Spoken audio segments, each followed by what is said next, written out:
हबीबन जी गुलामिया में उम्र घारा पढ़ी ना तू अञा वॾे आवाज़ सां सुभान अल्लाह ॿई हथ मथे करे सुभान अल्लाह माशाअल्लाह। अल्लाह पाक वहां सलामत रखे। हबीबन जी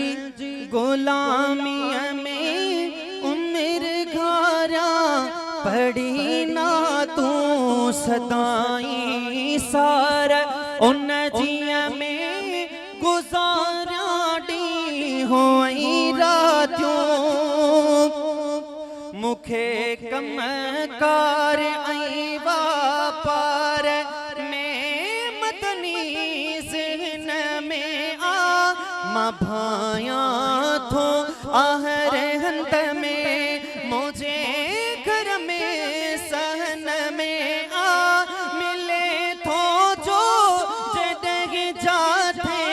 कया सरदार जू पातियों हबीबन जी गुलामिया में उम्र घारा पढ़ी ना तू हबीबन जी गुलामिया में उम्र घारा पढ़ी ना तू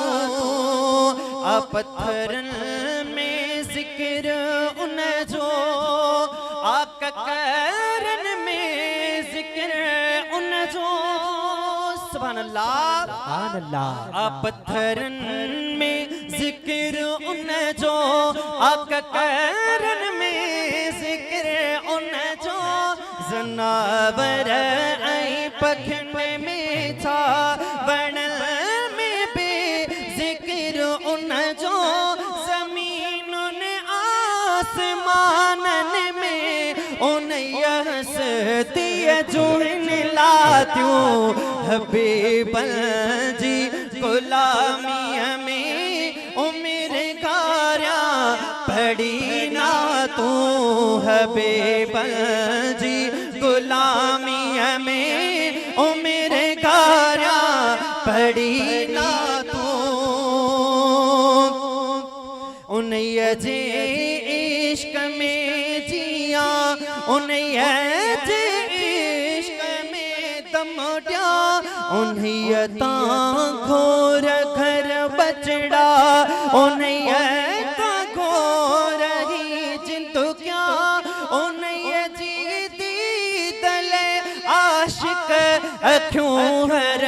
पल रहन आतूं हबीबन जी गुलामिया में उम्र घारा पढ़ी ना तू सदाई सार उन जिया में